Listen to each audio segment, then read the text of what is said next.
저는 한국아동 가족상담센터에서 영아부터 20개월부터예요. 노인 어린까지 상담을 하는 일을 맡고 있어서 많은 청소년들 만나기도 해요. 근데 다양한 문제가 많잖아요. 각각 개인이 가지는 어려움이 다 다르기 때문에 그래서 다양한 얘기를 하면서도 제가 영광교회를 다니고 있는 부분들이 있어서 기도하는 선생님으로 있다라는 것을 믿고 묵상하면서 아이들을 만나고 있습니다. 기도 잠깐 하고 시작하도록 하겠습니다. 거룩하신 하나님, 소중한 새날을 겸손한 마음으로 맞이합니다. 오늘 하루가 하나님의 손길을 깊이 체험하는 은혜가 충만한 하루가 되게 하옵소서. 주님께서 만나게 하신 다음 세대 성공의 기능을 강으로 만납니다. 귀한 자리 지혜로 사용할 수 있는 은혜를 허락하여 주시옵소서. 하나님, 이 시간 교회 학교 선생님들 위해 기도합니다. 각자의 헌신이 그리고 자신의 시간과 재정을 기꺼이 흘려보내는 분들입니다. 선생님들의 헌신과 봉사를 기억하시고 영혼을 진정으로 품고 사랑하는 목자의 마음을 허락하게 주시옵소서. 이렇게 주님께 의지합니다. 준비하는 강의가 여러분에게 큰 교사 생활을 하는데 도움이 되기를 바라며 하나님 예수님 이름으로 기도했습니다. 아멘. 네, 감사합니다. PPT 보여주세요. 제목을 어떤 제목을 할까 굉장히 노력했었는데요. 목사님이 가지고 있는 2030의 5대 비전을 가지고 고민을 조금 했었고요.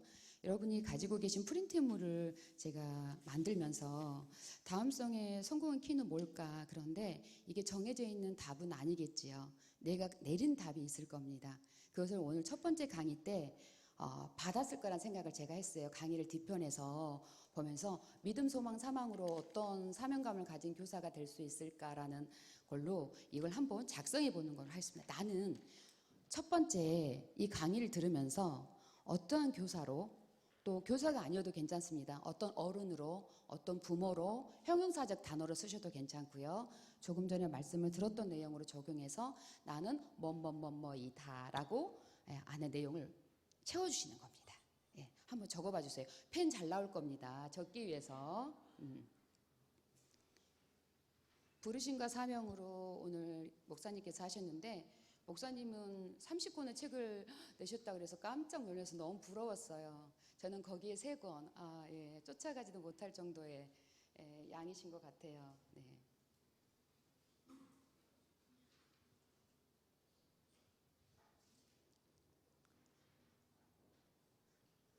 나는 어떠한 사명을 가지고 교사의 직분을 아니면 어른으로서 부모로서 하고 있는지 오늘 적는 게 여러분의 내적 에너지에 엄청난 통제력을 가지게 될 겁니다.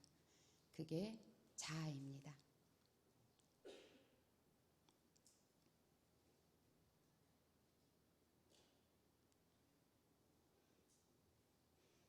시간 관계상 지금은 보이지 않으셔도 돼요. 긴장하지 마세요. 그냥 내가 적는 거예요. 보여주지 않을 거예요.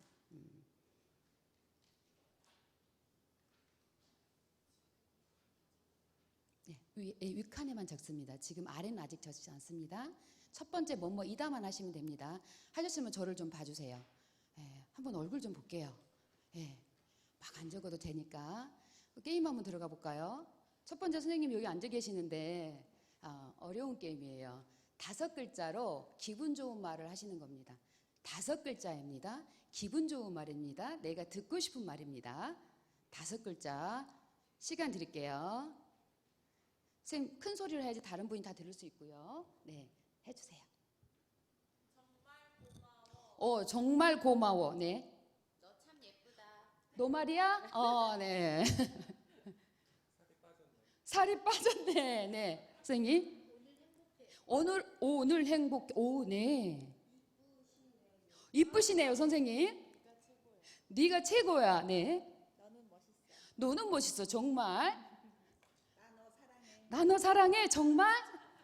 나 너 좋아해. 나 너 좋아해. 네. 사랑스럽다. 최고의 칭찬인데요. 네. 참 좋은 시간. 진짜 예쁘다. 너가. 모두 화이팅. 우리 힘냅시다. 축복합니다. 이런 황당할 때가 있어요. 이제 2개 준비하셔야 됩니다. 네. 어떠신가? 같이 쓰셔도 됩니다. 축복합니다, 선생님. 너는 대단해, 선생님. 정말 멋지다. 잘할 수 있어. 물론 감사합니다. 잘하고 있어. 화이팅. 너무 예뻐요, 선생님. 너무 감동이야. 너도 행복해? 너도 행복해? 오 예스. 네. 세상에서 제일 이뻐요. 제일 이뻐요. 막 많이 하고 싶어가지고 네 욕심 충전합니다. 예. 나는 행복해. 5글자야 됩니다. 네. 참 좋다. 오, 네. 너 참 든든해. 신뢰로운 분이군요. 아름다워요, 물론 선생님. 네. 기분 좋은 너. 기분 좋은 너. 예, 여러분, 기분 좋은 여러분. 사랑합니다. 사랑합니다. 박수. 이제 웃으시네. 너무 심각해가지고 내가 강의를 나갈 수가 있어야지 말이지. 얼굴이 표정이 너무 굳어 있는 거야. 시험 볼 거 아닌데, 그죠? 시험 볼 거 아니에요. 예. 여러분들이 지금 교사의 직분을 수행하고 있는 여러분들을 정말 대단하다고 저는 보았어요. 예, 저는 이제 밑에 청소년부에서 3년 정도 교사를 해서 더 하신 여러분들에게 정말 감히 제가 흉내낼 수 없는 부분이지만 하고 있는 일이 있어 여러분께 이렇게 얘기를 드릴 수 있는 것 같아요. 그래서 제가 PPT 띄워주세요. 네. 여러분에게 오늘 생각할 수 있는 시간을 좀 드리면 좋겠다. 그래서 제가 글을 하나 준비했습니다. 한번 눈을 감아보시겠어요? 그러면 제 목소리가 더 예뻐 보여요.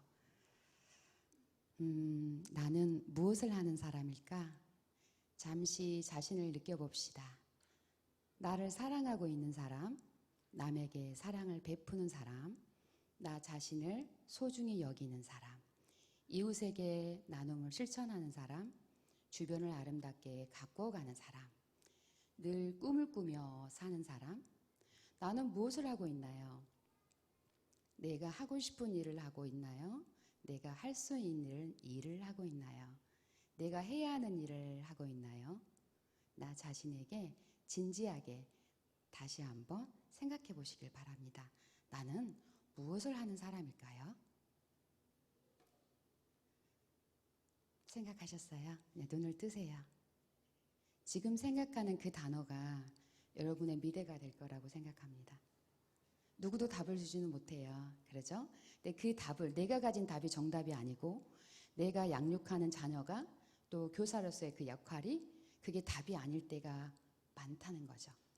그래서 그 확신이 내 안에서는 확신이지만 타인에게서는 확신이 아닐 때도 있다라는 그 이해의 폭에서 출발해야 될 거라고 생각을 합니다.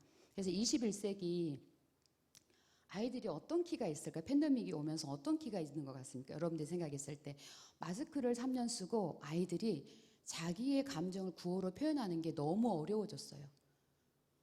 그리고 언어 발달의 지연이 너무 많아졌어요. 그럼 인성이라는 게 뭘까? 이게 인성이.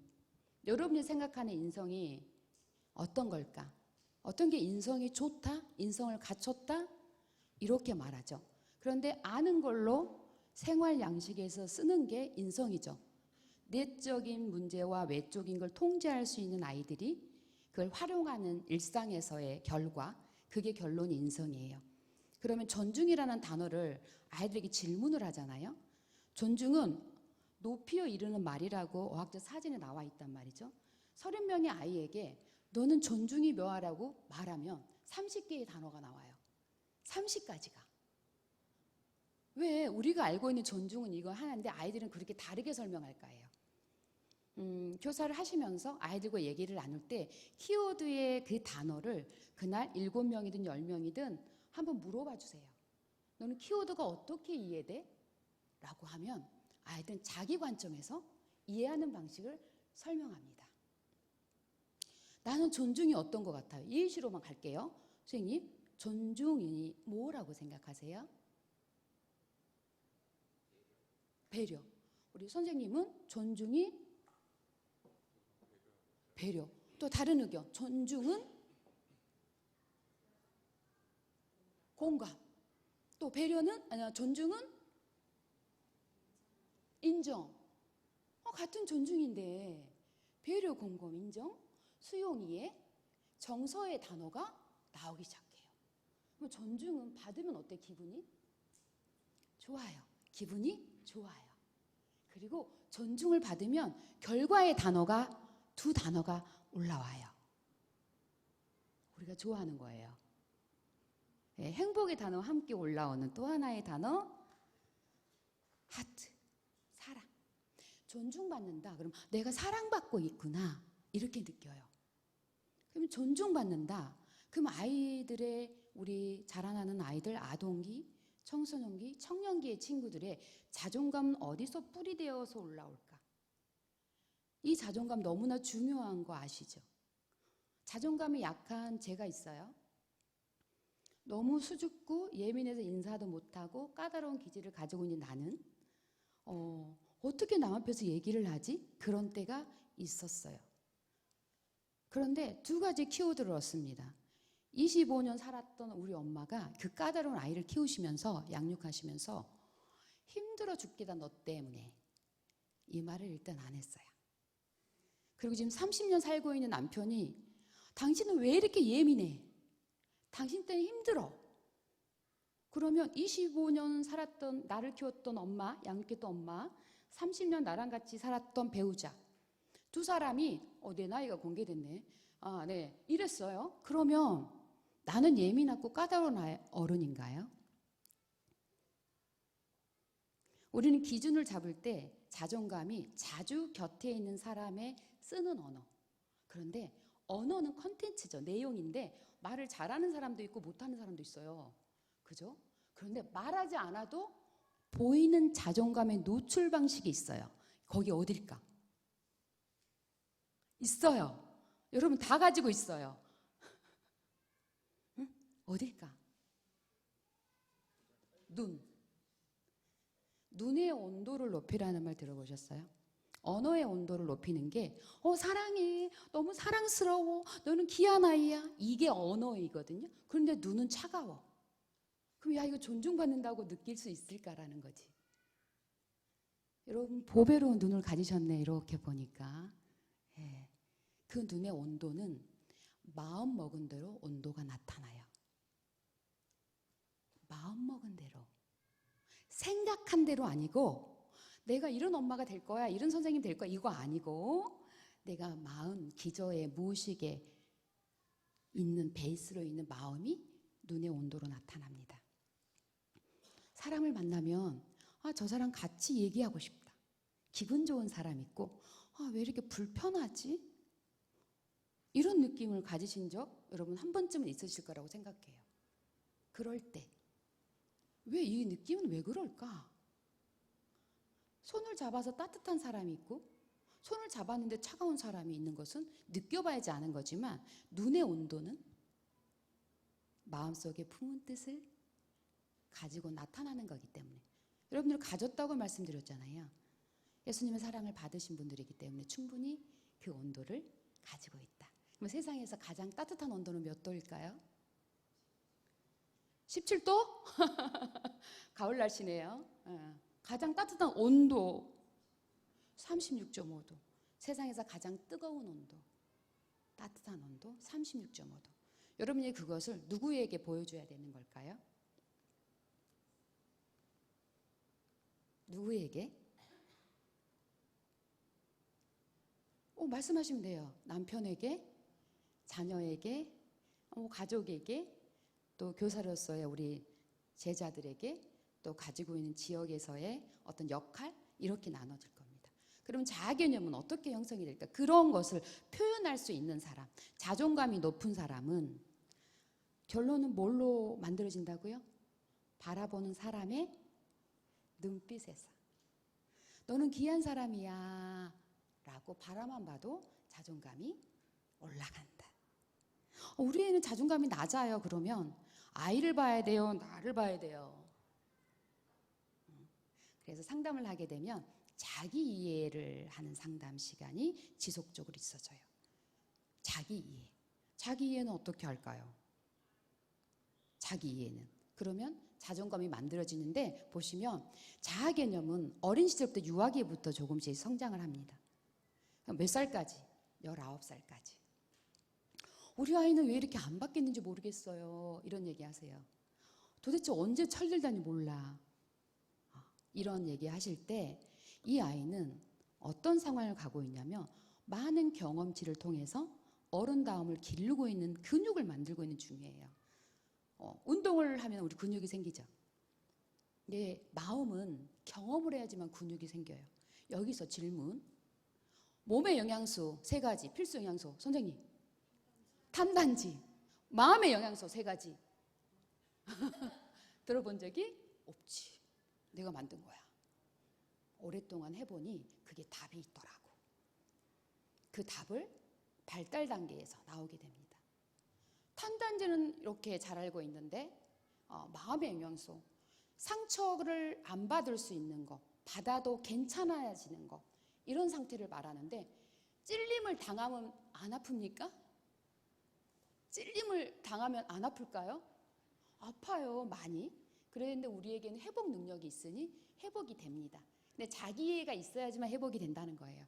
자기이해가 없으면 회복이 안 되고 저 사람의 공격으로만 생각을 하게 됩니다.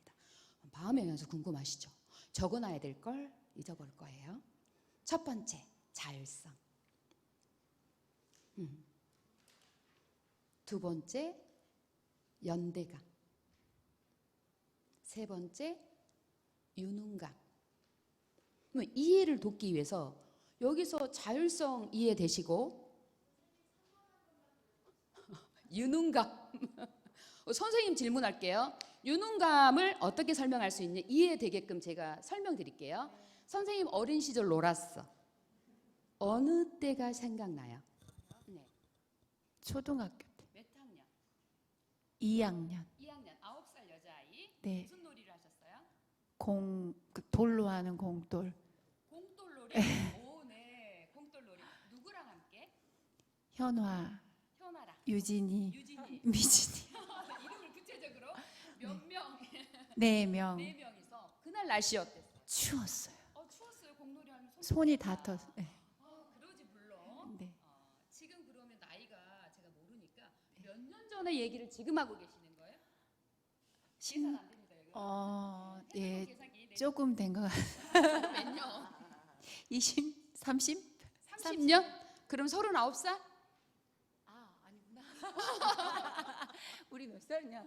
우리 몇 살이냐? 몇 살이에요? 43살입니다. 43살. 굿뼈면 34살이네. 네.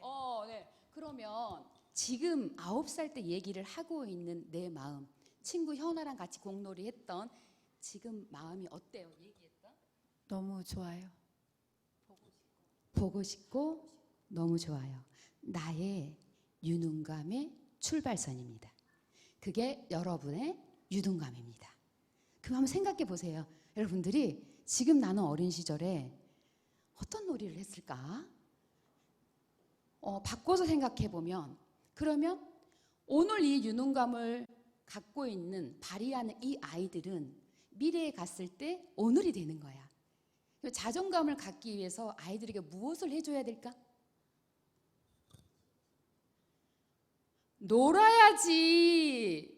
이런 거예요. 그래서 우리 청소년 체육대회 했잖아. 이런 것 때문에 자율적으로 유능감을 발휘해서 누구랑 함께 연대감. 전문적 용어를 이제 선생님들이니까 쓰셔야 되는 거야. 연대감, 친구랑 연대하면서 이렇게 노는 거야.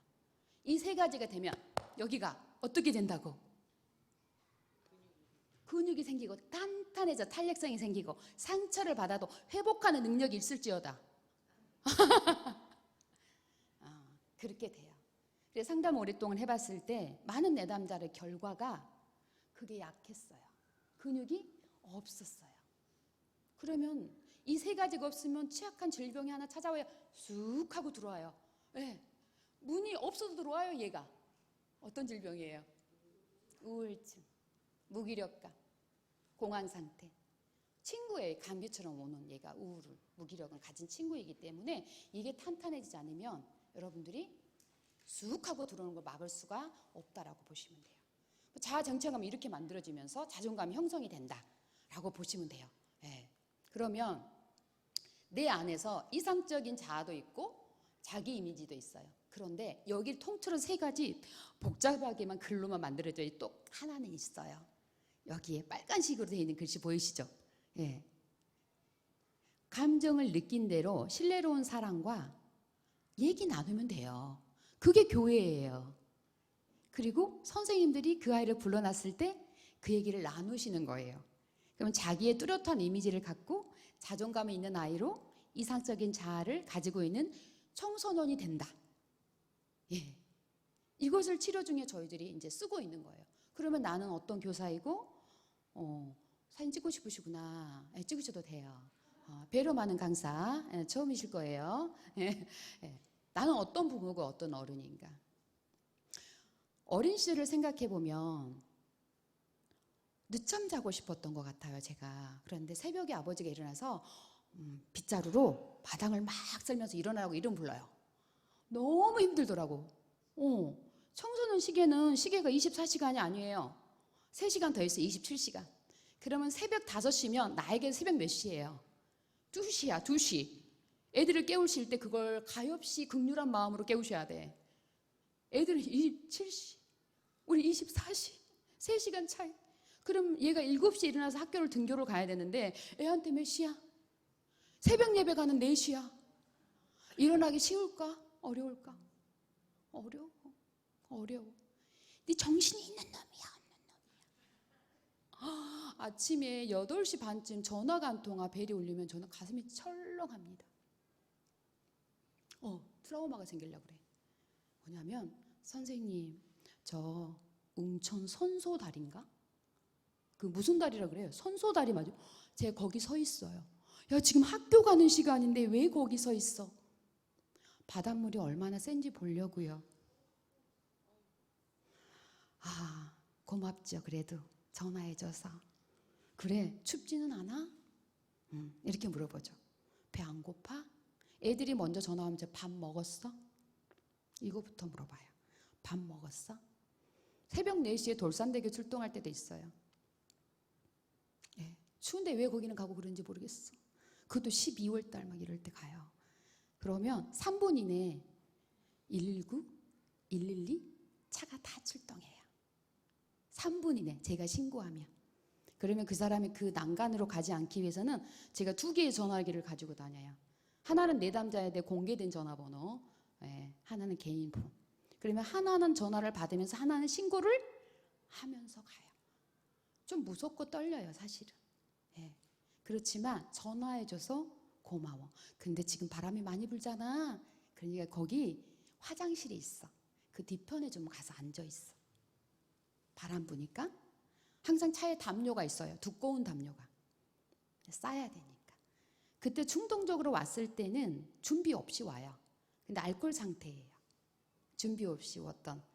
청소년들도 등교 거부, 어른들도 힘들어서 나 힘들다고 얘기하고 있는 중인데 왜 대낮에, 맑은 대낮에 힘들다고 말하지. 그 새벽 4시에 전화를 해서 힘들다고 얘기할까? 그러면 교회를 안 다녀서 그래.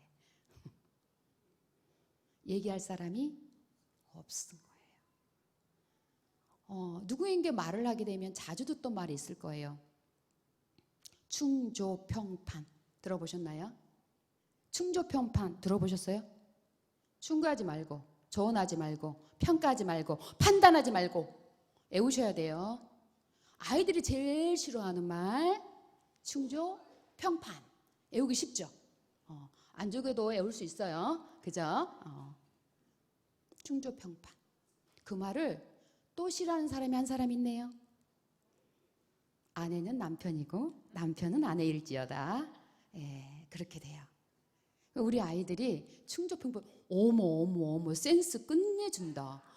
나 못 봤네, 못 봤어. 우와, 누구세요?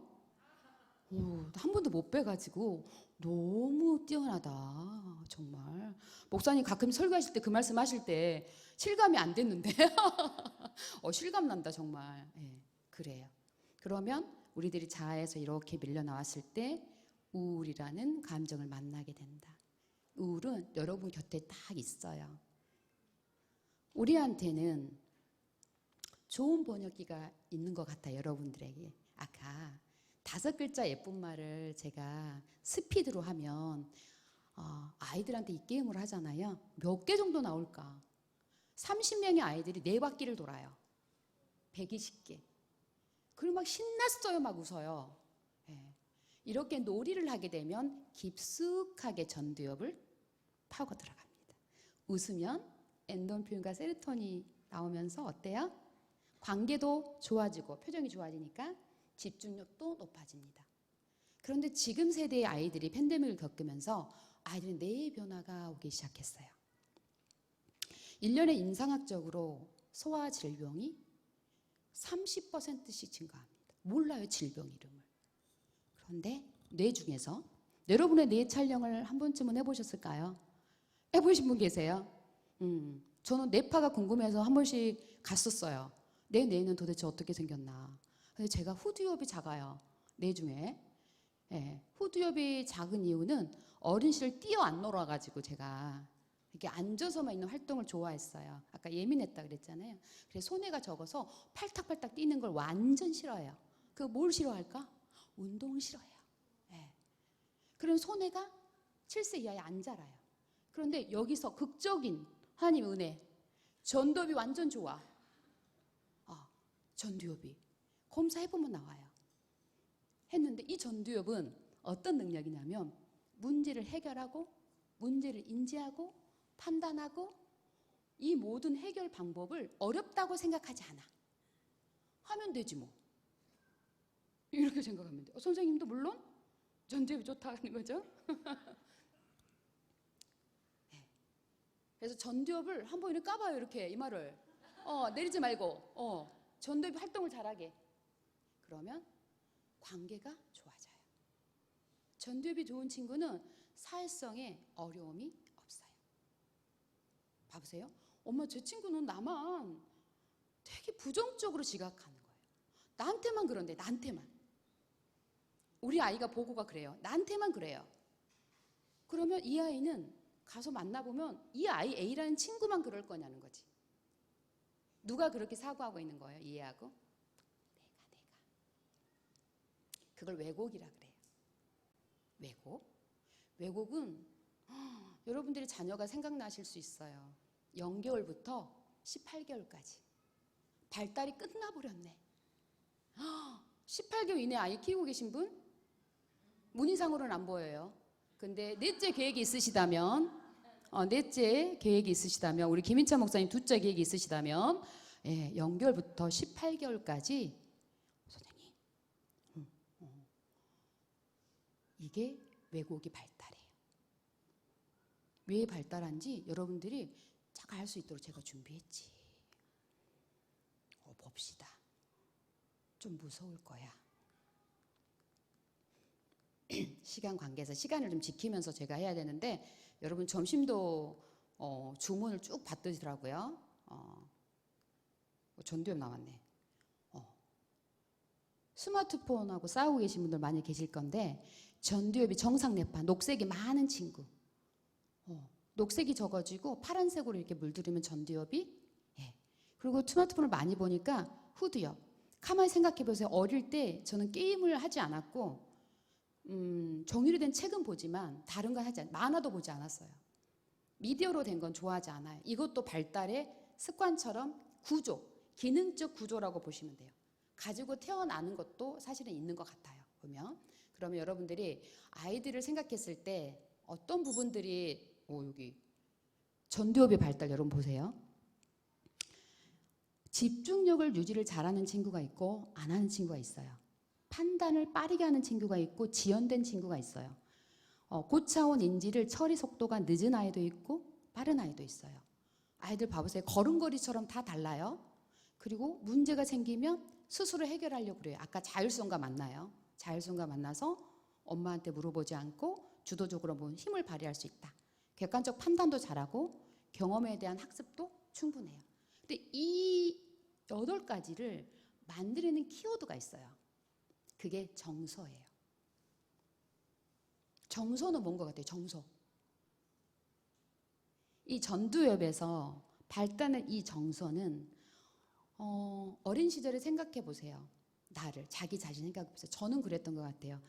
3명의 남자아이를 키우는데 일까지 했어. 얼마나 바빴을까. 그래서 기도하는 게 있어요. 첫 번째는 죄책감이 들죠. 엄마로서 미안하다. 간식 한 번도 못 챙겨줘서. 두 번째는 아들 잘 만나게 해줘서 감사합니다. 감사 기도를 올려요.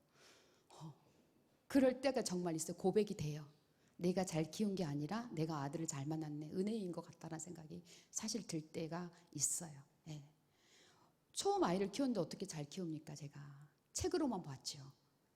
실습과 책은 너무나 많은 차이를 가지고 또 기능이 다른 아이를, 새 아이를 키우는데 3명이 달라요. 그럼 엄마는 어디에다 초점을 맞춰서 키우게 될까요? 순한 아이 기준으로? 아니, 지하고 싶은 대로. 엄마는 새 아이를 보지 않아요. 기능적으로. 그럼 기질이라는 게 유전자예요. 생물학적 유전자. 안 변해요. 어떻게 해요 이거? 생긴 대로 살아야 되나요? 방법이 있겠죠.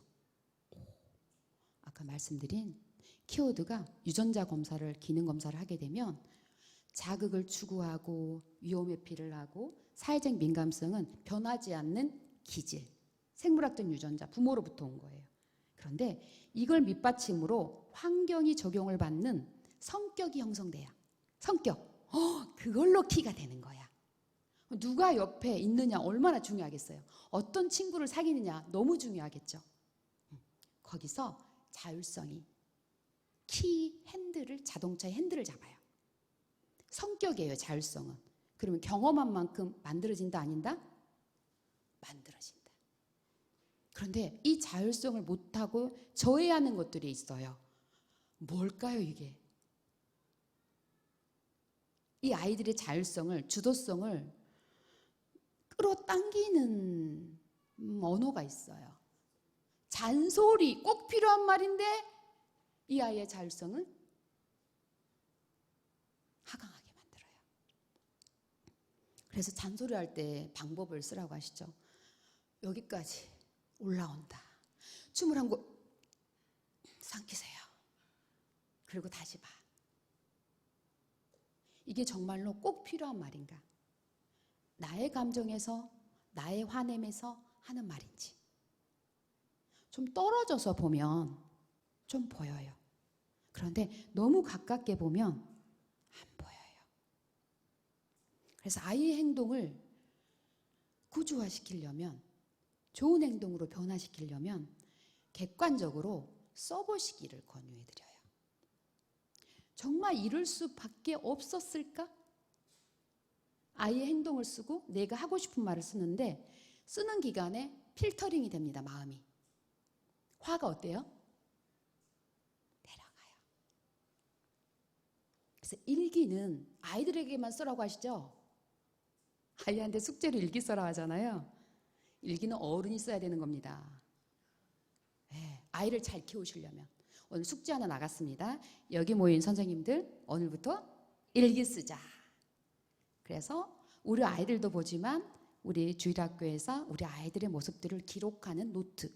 다음 주에 내가 어떻게 피드백할 수 있는지, 이 아이를 원하는 게 무엇인지를 찾을 수 있는 거라면 객관화하는 작업이 필요합니다. 그게 통찰입니다. 어른이 됐는데 성숙한 모습으로 우리는 어른이 됐던가? 아니면 결혼해서 성관계하고 아이를 낳아서 나는 어른이 됐던가를 생각해 보세요. 태어나서 20살까지는 발달의 전 단계에 하나를 도출시키기 위해서 20살까지 아이를 키우거든요. 그게 독립을 준비하는 기간이 20살까지. 그리고 21살부터 30살까지. 결혼의 정년기는 없습니다. 제가 잡은 목표예요. 20살이 될 때부터 30살까지는 좋은 아빠 만들기에 들어갑니다. 제가 가진 목표예요. 그러면 아이들이 그걸 알아차림합니다. 그런 얘기를, 좋은 아빠가 되기 위해서 아이들과 얘기를 나눈 적이 있으시다면 너무 좋은 부모님이십니다. 만약에 안 하셨더라도 오늘 저녁이 되어도 한 번쯤 꼭 권유합니다. 출산을 할 때 이것 또한 부모가 관여를 해야 되나? 이렇게 말씀하신 분들도 많이 계시거든요. 출산을 아이가 결혼을 한다 그래 우리 아들이 우리 선생님을 뵌 적이 있으니까 그러면 결혼을 했나요? 아직 안 했어요? 그러면 자녀를 놓을 계획에 있어서 부모가 개입을 할 수 있다 없다? 어떠세요? 우리 아들 기회 많아요. 개입 안 한다 손 들어보세요. 개입한다 손 들어보세요. 니 알아서 해라. 다 니 알아서 하라가 더 많은데요. 이것만큼은 꼭 해주세요. 성교육을 시킬 때 10대부터 성관계를 해서 부모가 되면 절대 안 된다. 약속. 동의하에 성관계를 하게 되면 그 동의하에 두 사람이 성관계에서 절대 부모가 될 수 없다. 결혼을 해서 2년이 되는 동안에 서로에 적응을 하는 기간입니다. 사랑한다고 결혼해서 잘 맞지? 아나야. 내가 살아보니 그래요. 너무 듬직하고 말이 없어서 우리 남편이랑 결혼했거든요. 근데 말이 너무 없어. 진짜 권사님 말이 너무 없어. 그래서 내가 물어보잖아요. 그러면 가만히 있어요. 그러면 내가 지금 얘기하잖아. 그러면 들었대요. 그래서 그럼 고개를 이렇게 끄덕끄덕 아니면 도리도리 이게 표현을 해달라고 제가 30년째 연습을 해서 지금은 좀 되더라고요. 그래서 우리 남편들 더 작게 계시지만 남편들 변할 수 있다 없다? 있다. 근데 몇 년 걸린다? 30년쯤 걸린다. 30년쯤 걸린다. 그러면 됩디다. 그래서 내가 칭찬을 안 해주잖아요. 그러면 내 이거 했는데 못 봤어? 이렇게 물어봐요 저한테. 봤어. 근데 왜 말 안 해? 이렇게 바뀌었어요. 응대하는 거, 공감하는 거, 수용하는 거 연습시키기 위해서 여러분들 지금도 노력하고 계신다면 절대 포기하지 마시라. 됩니다. 네. 그 남편도 하나님의 자녀이기 때문에 됩니다. 아셨죠? 여기서 제가 아까 발달 갈 때 있잖아요. 여기 왔어요. 태어나서 우리 아기를 처음 만났을 때 생각해 보세요. 울면은 우유 줄까? 기저귀 젖었어? 너 아파? 힘들어? 이렇게 말하잖아요. 그때 아까 언어 여기 온도 말했죠. 아이가 말을 못 듣잖아요. 태어나서. 근데 엄마는 듣는 줄 알아. 모빌 막 달아놓고 막 그러잖아요. 소리가 들린다고 하고 아니에요. 안 들려요. 그럴 때 이 아이가 우는 정도를 기다려주는 힘도 이 아이한테 필요해요. 근데 신뢰감과 불신감이 있어요. 봐봐요. 따스한 손길을 어느 엄마가 안 주겠어요. 그런데 무조건 주지. 안 줄 때가 있네. 언제 안 줄까?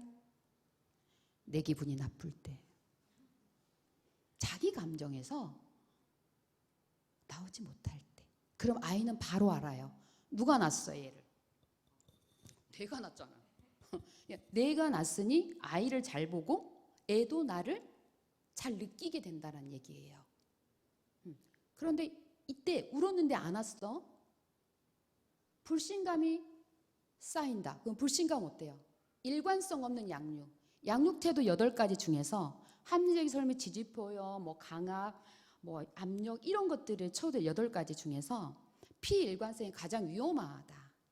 피일관성이 높은 사람은 결론적으로 자기 현실의 만족, 자기 자신에 대한 만족이 낮은 사람이 피일관성이 높아요. 자기를 점검하는 거야. 어머니가 이렇게 상담을 오셔가지고 제가 양육토들 8가지 파일을 했었을 때 어머니가 우울증이 있는지 없는지 바로 파악할 수 있는 게 비일관성이에요. 그게 40점 정도에 있어야 되는데 100점 우수해요. 비일관적인 게. 그러면 우울증을 앓고 있구나라는 것을 가늠이 돼요. 근데 처음 만났는데 물어볼 수는 없잖아요. 그럼 지켜봐요 계속. 그러면 알 수 있어요. 신뢰감만 높다고 해서 좋은 건가요? 아니에요. 아까 왜곡 얘기했잖아요. 사람을 왜곡해요. 그런데 엄마처럼 세상 사람들이 안 해줘요. 해줘요? 안 해줘요. 근데 우리 엄마처럼 왜 안 해주지? 저 사람 나를 싫어하나? 이렇게 아이는 판단하죠. 왜곡한 소개로 갖게 돼요. 그런데 불신감이 너무 높아. 울어도 엄마가 안 와? 그러면 어떻게 될까? 감정을 철회하고 회피하는. 회피성에서 기억나는 거 있어요. 회피하면 착한 아이 컴플렉스. 착한 아이 많아요. 예. 그래서 착한 아이 컴플렉스는 회피를 잘해요. 이런 부분들이. 그러면 이것을 신뢰감과 불신감을 몇 대 몇 정도 키워야지 잘 키운다고 할까? 정답. 우리 장로님, 몇 대 못 키울까요? 신뢰감과 불신감. 7대 3? 왜? 선생님은 몇 대 몇? 5대 5? 땡이야. 그럼 정답 가까워지죠? 선생님 몇 대 몇? 6대 4. 빙고. 선물 드릴게요. 6대 4예요. 그런데 저울로 재듯이 어떻게 해 이걸? 그쵸? 이거 어렵죠. 그러니 엄마가 어렵다라는 거지. 그죠? 무게를 물건이면 잴 수 있겠지만 물건이 아니기 때문에. 그런데 일관된 태도를 가지고 가면 이게 맞춰지더라. 그리고 아이들이 운다고 바로바로 즉각즉각 해주지 않아야 된다는 거 맞으신 거죠. 뭘 만들어줘 여기서? 즉각즉각. 엄마 뭐 사줘 바로. 엄마 뭐 이거 해줘 바로. 즉시 빠르게 하면 아이들이 만들어지지 않는 게 하나 있어요. 만족 지연. 그래서 알았어. 네 마음은 알겠어. 그게 그렇게 먹고 싶다는 거지? 갖고 싶다는 거지? 그런데 저녁에 아빠 오면 의논해보고 우리 얘기 나눠보자 해서 시간을 가지세요. 지연시키셔야 돼. 그 만족 지연은 전두엽에서 만들어집니다. 잘 참는 아이. 예. 전두엽이 잘 발달되어 있는 아이라고 보시면 돼요. 예. 두 번째 발달 단계 있습니다. 자율성. 아까 제가 나왔죠. 자율성이 제일 먼저 경험하는 게 소대변 조절하는 것부터 시작합니다. 자기가 해낸 거예요. 그래서 어머니들 예전에 생각해보세요. 아이가 응가하고 막 물 내리면 어땠어요? 물개박수 막 치셨잖아요. 그렇게 행복을 주는 아이들이었어요. 똥만 싸도 행복을 주는 아이들이었다. 그죠? 그런데 자율성과 수치심, 시소 같아요. 이것도 6대 4. 좋은 것만 있다고 이 아이가 자율성이 좋으냐? 아니. 또 가지고 있는 게 있어요. 자기 통제 능력이 만들어지지 않아요. 통제하고 조절하는 능력이 만들어지지 않아요. 그래서 6대 4를 맞춰 나갑니다. 그런데 누가 주요 관계 인물이에요? 3살까지는 부모예요. 그럼 이것은 과업이거든요. 과업. 과업은 뭐예요? 하고 넘어가야 돼요. 뒤로 가면 퇴행이고 이걸 멈춰 있어요. 지나와야지 나갈 수 있어요. 밖으로. 이건 과업이에요. 꼭 지나가고 나타나요. 만약에 남편이 아내가 사춘기를 경험하지 않았다. 그럼 오춘기가 옵니다. 예. 그래서 그때에 맞춰서 우리 아이가 사춘기를 겪고 있다면 너무 잘한 발달 과업을 가고 있다. 그러니까 자율성이 제가 통제하고 조절하고 적응한 능력이 안 될 때 이 3살 때. 그래서 자기가 그 관략권을 조절해서 몸이 반응하거든요. 그걸 배우게 되는 거예요. 엄마가 언어로 가르쳐 주겠어요? 이거 3가지를? 아니요. 자기 몸이 배우는 거예요. 이 자율성을 통해서. 그러면 자율성이 우리가 가지고 있는 완전한 나를 찾기 위해서 어때요? 제가 아까 얘기한 인성에서 존중과 존경을 받는 내가 되면 달라져요. 이렇게. 우리 새롭다 우리 찬송을 부를 때도 있지만 완전한 나를 만들기 위해서 자기 이해, 아까 얘기했던 자기 수용이 필요하겠죠. 그 수용받은 사람은 존중하게 무조건 됩니다. 수용받지 못하면 존중하기 어렵겠죠. 이런 모습으로 가죠. 3번째 단계 있어요. 주도성. 학교 가지기 전 단계예요. 그래서 내 거야 영역을 많이 넓혀요. 이거 내 거야 하죠. 영역을 침범하지 않도록 하는 부분입니다.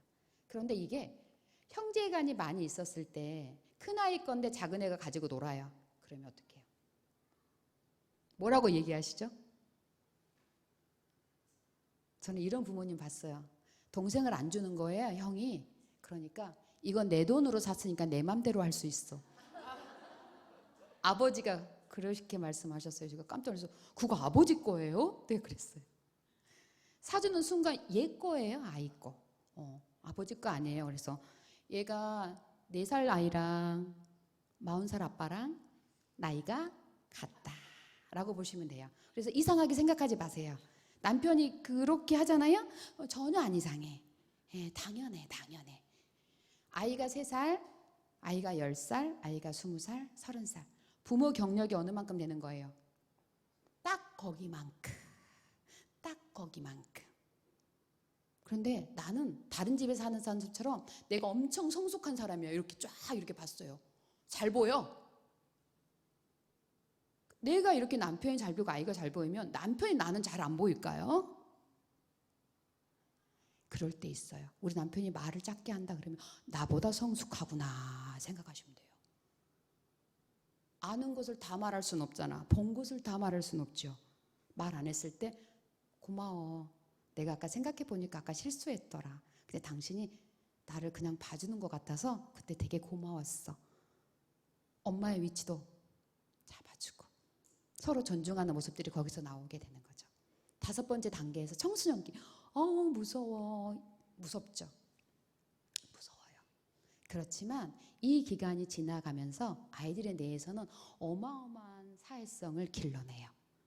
그래서 교회 청소년들이 그때 마스크 쓰고 후드티 모자 쓰고 입까지 올리고 어디가 보여야지 말이지.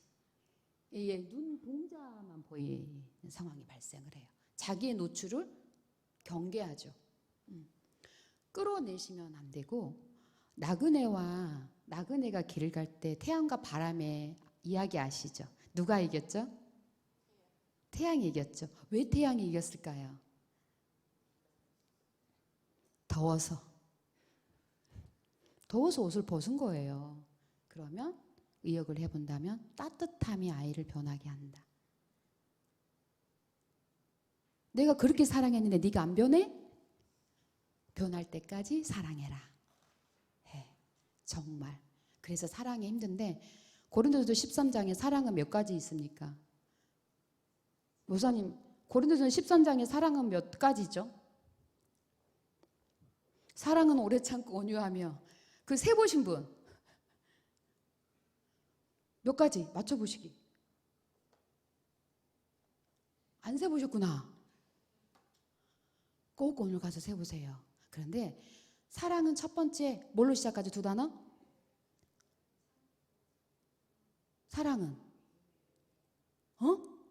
노래 부르셨을 텐데 오래 참고 제일 마지막에 뭐라고 되어 있게? 견딤이라. 오래 참고 견딤이라 돼 있어요. 그러면 사랑이라고 말하려면 이 기간을, 이 사춘기를, 질풍노도의 시기를 사랑하면서 15가지 방법으로 사랑하면서 호흡을 길게 하시면서 오래 참고 견딤이라. 그게 답이에요. 그래, 내가 얼마나 견디는 끈기가 많이 있나, 내 유전자에 그게 있나. 마당 쓸던 아버지가 너무 싫더라. 그 소리 들으면 이제 긴장이 돼요. 나 깨우겠구나 이런 생각. 근데 일어나긴 싫죠. 생각해 보세요. 거기다가 내가 부모로 받았던 유전자는 어떤 DNA일까? 아버지로부터 어머니로부터 받았던 유전자를 써보시면 그 유전자가 우리 아이한테 있다는 거야. 해봤어요. 이렇게 일어나기 싫은데 아버지는 왜 이렇게 깨울까? 이 싫었던 감정들에서 제가 20대가 돼서 나를 바라보니까 그 덕분에 아버지로부터 배웠던 성실, 근면, 끈기, 이게 있었더라고. 지금까지 한 가지 일을 계속 할 수 있었던 것은 그 DNA가 나한테 있었던 거니 우리 아이를 바라볼 때 그렇게 사랑하면서 바라봐라. 자기 DNA를 찾아야 돼. 일단 선생님들이 먼저 찾으세요. 자기 DNA를. 거기 메모하라고 준 거거든요. 내 DNA는 뭔지 한번 찾아보세요. 한번 써보세요. DNA. 나 뭐 있는지.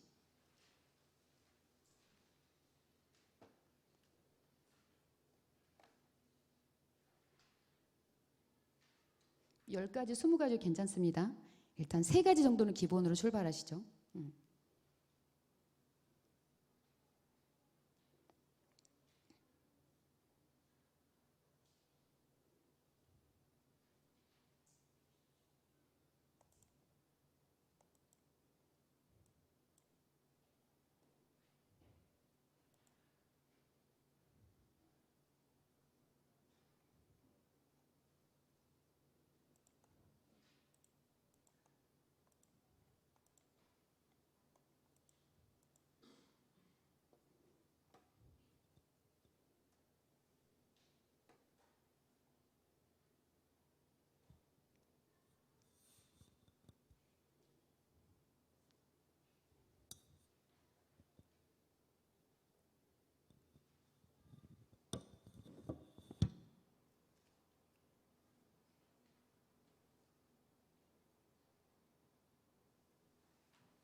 10개에도 뭐 부족하신 듯 열심히 쓰세요. 돌아가시면 남편 DNA도 아내 DNA도 한번 써보세요. 그래서 아이가 이렇게 저는 이제 세 번째 아들이 중학교 때부터 떨어져 있었는데 힘들 때가 이렇게 있잖아요. 그러면 제 DNA를 써서 보내줬어요. 열심히 하면 돼. 최선을 다해. 이렇게 하면 더 화난 거 아세요? 나 진짜 열심히 하고 있는데 또 열심히 하래. 그게 나에게 힘이 될까? 그 말이? 그리고 바꾸면 내 DNA를 10개 써봤죠. 그리고 너는 엄마한테 이 DNA가 너를 가지고 있어. 그래서 엄마는 네가 이렇게 바라보면서 이걸 지나갔으면 좋겠어. 힘들면 그냥 주저앉아도 돼. 그런데 뒷걸음만 치지 말고 힘들면 제자리에 앉아. 이렇게. 그럼 출발하기가 좋죠. 뒷걸음을 치면 올라오는 시간들이 많이 걸리거든요. 그래서 그 DNA를 우리 아이한테 알려주세요. 그런 교제를 아이들과 하시고 가족회의도 그렇게 해주세요. 가족회의는 일주일에 한 번 정도는 하시는 걸 권합니다. 주제는 아이들이 정해도 되고요. 엄마 아빠가 정해도 됩니다. 우리 가정에서 일어난 일들로 그렇게 만들어서 가져가셔도 괜찮습니다. 그러면 우리가 이제 마지막에 사춘기가 지나게 되면 6번째 단계가 나와요. 여러분도 이 시대를 지나왔기 때문에 다시 50대인 내가 20대로 가라면 나는 간다. 나는 지금 40대인데 나 20대로 가고 싶다. 손. 20대 가고 싶어, 선생님? 어떤 점에서? 외모는 젊어지고 싶지. 그런데 시간이 가는 게 외모만 가겠어? 통째로 움직이겠죠. 그러면 지금 손 안 드신 이유는 뭘까요? 지금이 좋다. 지금이 좋다. 그죠? 그런데 내가 행복한지 물어보잖아, 이렇게. 안 행복하대. 안 행복한데 가지도 않아. 어쩔게요? 어쩔 거야, 이거? 자기 만족, 행복은 크기가 아니라는 것을 이론적으로 알고 계세요. 빈도죠. 1%, 1%, 1%, 1%. 그리고 우리가 쓰는 감사의 언어들이 여러분의 행복한 것으로 바라보게 만들 거예요. 근데 이 혼란할 때 저도 20대는 안 가고 싶더라고. 너무 힘들어. 가진 거 없죠. 해야 될 거 많죠. 어떻게 될지도 모르죠. 그걸 우리 아이들이 가고 있는 거예요. 생각해보세요. 내 20대 안 힘들었어요? 그런데 해래.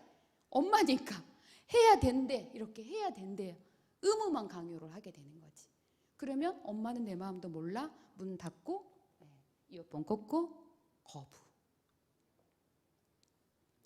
아이가 3명이니 전공이 다르니 3개의 과목을 다 공부해야 돼요. 대화를 하려면. 읽고 있는 책이 무엇인지 쭉 봐요. 그리고 지금은 어떤 생각을 하고 있는지 물어보거든요. 그리고 난 다음에 엄마한테 조금 설명해 줄래? 너가 설명해주니까 되게 이해가 잘 된다. 엄마가 인터넷 찾았을 땐 되게 어렵던데. 이런 얘기를 주고받는 게 상호작용. 그래서 아이가 3명이고 4명이고 2명이라면 아이들이 바라보고자 하는 방향을 학습해야 된다. 그러니 다양한 남의 집 아이들이 교회에 모여 있어. 얼마나 교회에 공부를 많이 해야 되는 거야 지금. 내 아이 3명도 공부하기 힘든데. 그래서 얼마나 힘든지 그게 정말 봉사와 섬김이 아니시면 그런데 콜링인 것 같아. 여러분들은 부르심을 받았기 때문에 그 자리에 앉아 계신다고 생각해. 사명으로 그 힘듦을 그렇지만 섬김으로 그 아이의 성장을 기대하면서 가시길 바라겠습니다.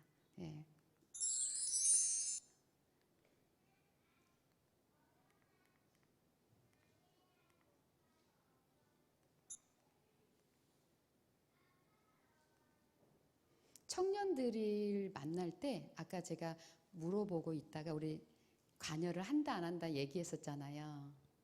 사랑을 할 때는 사랑을 해야 되고 좋은 여자친구가 교회에 있어. 그러면 교회도 잘 온다? 이런 얘기들을 들어보셨잖아요. 그런데 그걸 막는 부모님들이 계셨어요. 제가 이제 밖에서 만났을 때 그랬어요. 공부만 하라고 이랬을 때가 있었는데 그 시기에 내가 하고 싶다라는 마음이 가졌을 때 도와주라는 얘기가 아니라 방해는 하지 말라는 얘기죠. 자연스러운 심리적 상태인이 흘러가게 두면 이제 시기가 와요. 이 청년기가 됐을 때 사귀지 않고 어떻게 좋은 배우자를 만날 수 있겠어요. 좋은 배우자를 자녀가 만나길 원한다면 여러분들의 신념이 있으실 거 생각해요.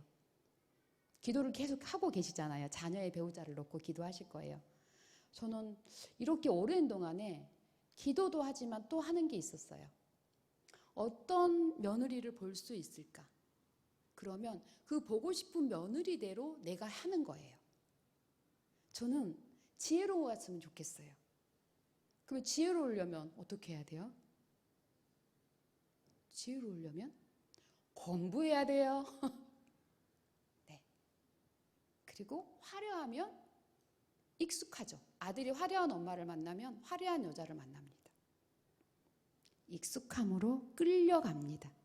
저런 남자 안 만나야지 라고 결혼 배우자를 선택했던 여러분을 보십시오. 저런 남자 안 만나야지 근데 저런 남자 만난 거야. 당첨. 왜 그럴까? 보면 익숙함으로 끌려가는 법칙이 있습니다. 그럴 때 많은 것들을 혼란 속에서 찾아가는 시간들이 있는 거고 그럴 때 여러분들이 좋은 선생님이고 어른이기를 바랍니다. 부모이기를 바랍니다. 이 혼돈하는 시기에. 그래서 결혼하고 2년 이내 출산을 안 한다는 내용을 꼭 전달하시고 3년째에 출산을 하라는 내용은 유전자 때문이에요. 좋은 유전자를 결합하는. 지금 변종되어 있는 과일이나 음식이 많지 않아요? 안 먹을 수 있다. 나 변종된 과일. 안 먹을 수 있어요? 대표적으로 샤인머스켓, 그쵸? 뭐 사과의 품종, 뭐 양파, 감자의 품종들이 편향되고 있잖아요. 어떻게 나는 원래 것부터 먹겠냐는 거예요. 할 수 없어요. 그러면 최대한 내가 먹고 마시는 것을 잘해야 된다. 그러면 좋은 거 먹기 위해서 돈을 쓰지 말고 나쁜 거 하지 마라. 저희 생활신조예요. 좋은 거 하려고 돈 쓰지 말고 나쁜 거 안 한다. 첫 번째 하는 게 물 마시는 거예요. 자기 몸무게 곱하기 30. 몸무게 50kg다. 수사님 50kg면 1.5리터. 그것을 한꺼번에 맞으지 마시고 4개로 나눠서 드시면 됩니다. 그게 신진대사의 원활한 방법입니다. 좋은 거 먹기에 돈 쓰지 마세요. 또 이런 방법도 있어요. 궁금하면 해봐야 되거든요. 궁금하면 뭘 할 수 있냐? 머리카락을 잘라서 유전자 검사할 수 있어요. 그러면 28가지 유전자 분석이 나와요. 제가 분석 궁금하면 해본다 그랬잖아요. 가서 해봤죠. 그러니까 뭐가 부족한 게 나왔어. 다른 건 안 부족해. 나트륨이 부족한 거야. 소금을 처방받았어요. 제가 3g을 매일 3g. 네. 소금 부족한지 아세요? 다른 건 안 부족해요. 32살부터 계속 건강보조식품을 먹어왔기 때문에. 네. 그런 만큼 관리를 해나가고 있는데 소금의 처방이 나온 이유가 있어요. 제가 물을 하루에 앉아서 상담 시간에 계속 먹잖아요. 그래서 답을 알았지.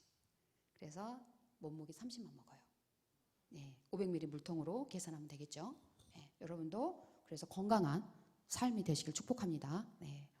그래서 다음 세대에 우리가 능력을 갖추는 것들이 전선 활동들이 이제 중년기 지금 내 나이가 중년기인지 작년인지 한번 생각해 보시면서 내 모습이 필요한 것들이 있어요. 나이가 들면서 저 나이가 들어가면 뭐가 필요하죠? 필요한 거 글씨 보이시죠? 아, 돈이요. 그거 있으면 편합디다. 네, 네. 배려요. 배려 보이세요? 35세에서 50대까지 내가 생산성을 지키는 그 시기에 배려가 없으면 마음과 몸이 허약해지는 상태가 돌아와요. 그래서 따뜻한 사람을 옆에 두시면 행복해지는 이유가 내가 행복하지 않아도 옆에 있는 사람이 행복하면 35% 행복합니다. 그 친구의 친구가 행복하면 15% 행복합니다. 더하면 몇 프로? 35% 더하기 15%? 50%.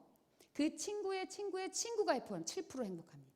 이렇게 행복한 사람 옆에 있으세요. 그래서 지금 여러분들이 행복을 내가 노력하는 사람으로서 닮아가려고 하는 의도들이 다 보인다는 얘기죠.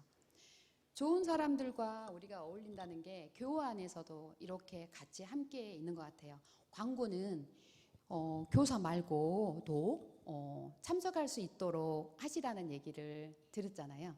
그런데 지금 교사이신 거죠. 네, 얼굴이. 그렇죠. 그래서 짧은 시간 안에 이걸 마무리한다는 게 사실은 되게 어려움이 있어요. PPT는 50장이 넘는데. 그래서 어떻게 하지? 더 뒤에 앉아서 내 시간이 가는데 어떡하지? 막 이러고 있다가 그래 그럼 여러분들한테 정말 살아가면서 쓸 수 있는 게 어떤 걸까라고 고민을 되게 했었어요. 아까 같이 예배 보면서. 그래서 지금 여기 가지고 있는 워크지에다가 한번 마무리를 해볼게요. 처음에 시작할 때 나는 이러하다 이다였어요. 그죠? 내가 처음에 시작할 때는. 그런데 지금은 마음은 어떠신지 한번 그걸 완성해 보십시오.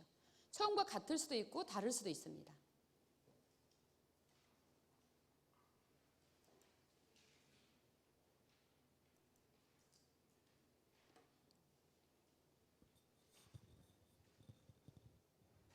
우리 최가나 목사님이 말씀하셨던 믿음과 사랑과 소망의 이 세 가지를 나누셔가지고 했던 교사 세미나 내용과 또 제가 여러분들한테 나누고자 했던 그 뜻이 존중과 배려의 뜻이 그리고 인성을 갖추는 기간 동안의 선생님들의 역할 그것이 발달 단계에 밀접한 영향을 가지고 있다는 거 나는 어떤 생각을 결론 지었는지 한번 자기와의 약속을 한번 써보는 겁니다.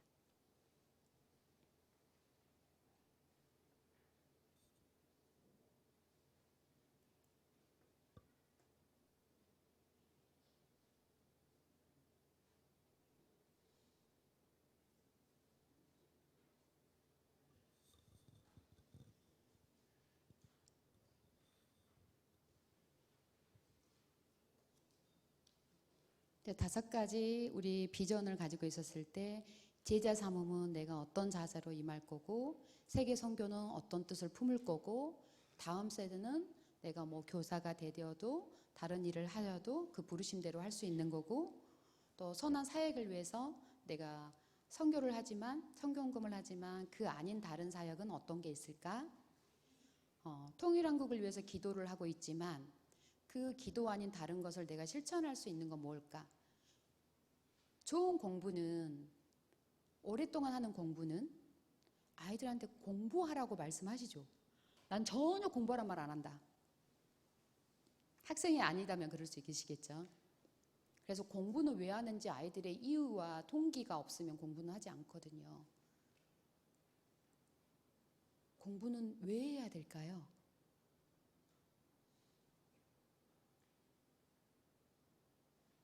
어렵게 생각하지 마시고 공부는 왜 해야 될까요? 세상에 가치 있는 일을 조금 더 전문적으로 하기 위해서는 공부를 하지 않을 수가 없다라는 거죠. 근데 그 아이가 그 사명을 갖기가 되게 어렵거든요. 그래서 부모가 가르쳐야 되는 8가지가 있어요. 부모가 가르치는 8가지에 기여라는 게 있거든요. 기여. 기여는 언어로 배우는 게 아니라 보고 배웁니다. 누구를 헌신하고 우리 교회에서 헌신하는 일들 많이 하고 있기 때문에 데리고 다녀서 난 좋을 것 같다는 생각이 들어요. 그것을 제가 교육학적으로만 얘기하는 게 아니라 20살이 됐었을 때 아이한테 물어봤어요. 그걸 좀 보여드릴까요? 어떤 8가지인지를 좀 보여드릴게요. 자료는 있는데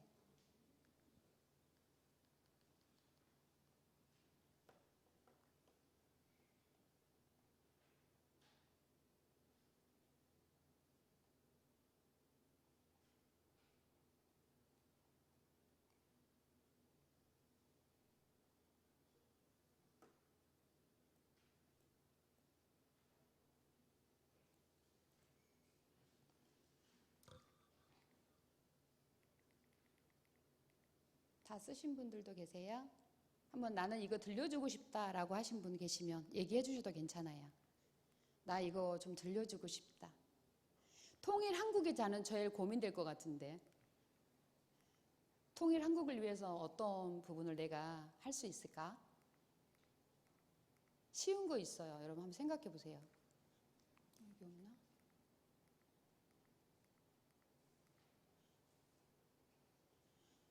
북한이 배고파 있잖아요. 그러면 그 북한의 그 빵이 얼마인 줄 아세요? 그 보내는 빵? 보리빵? 50원?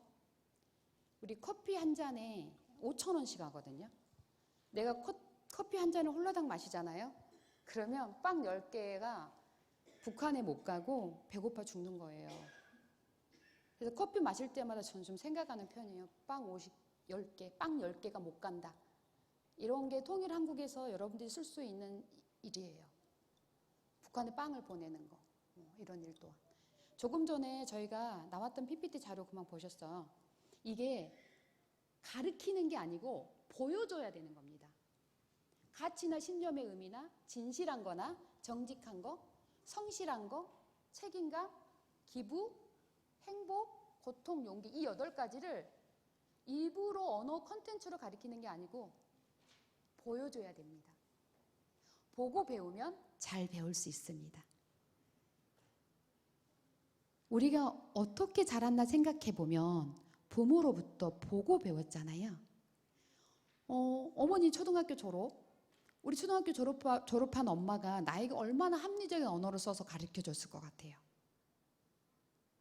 그런데 성실함이 가치 있게 살려고 하나님의 자녀로 그걸 저희가 본 거예요. 그죠? 그래서 여러분들이 이 8가지를 내가 내 자녀에게 또 교사로서 우리 아이들에게 사명감을 가지고 전달할 수 있는. 근데 여기서 가장 어려운 거, 8번까지 가장 어려운 거 하나 있는데 선생님 뭐가 제일 어려워요? 가르치기 되게 어려운 거. 맞아요. 저도 어렵더라고요. 7번의 고통은 좋은 건 다 주겠어요. 내가 가진 거 좋은 거 다 주겠어요. 그런데 자녀가 고통스러운 것은 정말 아파요. 우리가 십자가의 고통이 그런 건가라는 느낌을 받을 때가 자녀가 힘들 때인 것 같아요. 아프고 고난을 당할 때. 그런데 이걸 만들어줘야 되잖아요. 고통의 근육을. 그래서 부모는 어떻게 해야 될까? 기다려줘야 돼요. 이거 이렇게 하면 안 되지 하고 앞장서지 마시고 그래 지금 힘들겠네. 도움을 요청할 때까지 조금 기다려주세요. 그리고 도와달라고 요청하면 그때 도와주는데 하나를 얘기하면 반으로 나눕니다. 언제나 6대4의 법칙입니다. 도와줄 때도. 그래서 여러분들이 또 가정으로 또 교회 안에서 돌아가셨을 때 나는 어떤 교사로 5대 비전을 사용하고 기도하고 실행에 옮길 건지 아는 것은 말씀하세요. 나 다 알아요. 아동학대 사건들을 제가 전남에서 여수에서 맡고 있는데 다른 상담소에서 다 배웠어요. 다 배웠어요. 그래서 어떻게 하셨어요? 배운 거랑 실행에 옮기는 것은 너무나 큰 차이예요. 여러분은 그 실행에 옮길 수 있는 분이라고 저는 생각해요. 믿어요. 기대해주고. 그리고 제가 봐왔던 직한 모습들이 있기 때문에 기대와 소망을 가지고 있어요. 여기서 아이들에 대해서 질문을 받을게요. 51분인데 1시 전까지는 제가 끝낼게요. 질문 있으면 우리 반 청소년부다 그러면 어떤 질문을 하실 수 있을까? 아동기다 아니면 유년기다 내가 지금 케어하는 아이들 중에서 해보셔도 괜찮습니다.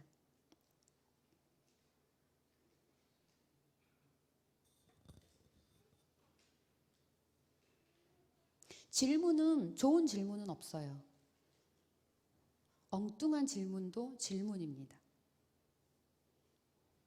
사실은 아는 여러분들 앞에서 이렇게 수업을 이렇게 1시간 동안 한다는 건 되게 개면적어요. 그리고 제가 좀 뻔뻔스럽지도 못하고 수줍음이 되게 많아요. 사회성도 없고 그래가지고 부끄러워요.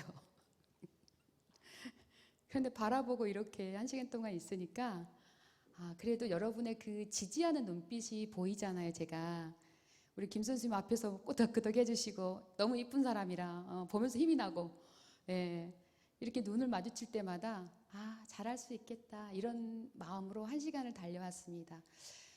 저는 다음 세대란 말을 딱 들으면 가슴이 두근두근해요. 제가 아이들만 만나잖아요. 어른보다는 아이들을 더 많이 만나기 때문에 다음 세대 단어에 가슴이 뛸 때 감격이, 그 흥분의 깃발을 우리는 어디에 붙들고 어디로 움직일 건가. 그게 움직이는 데가 문제 해결의 방안이고 구체적이고 실제적인 방안들이 될 거라고 저는 믿거든요. 선생님들이 하고 계시는 게. 힘들면 힘든 부분들을 같이 의논하면서 회복시켜가는 우리 훌륭한 선생님이자 부모님이자 또 친구이자 동료이자 우리 집사님이자 그렇게 우리 교회 안에서 행복한 여러분이 되시기를 바랍니다. 오늘 긴 시간 너무 고생 많으셨습니다. 감사합니다.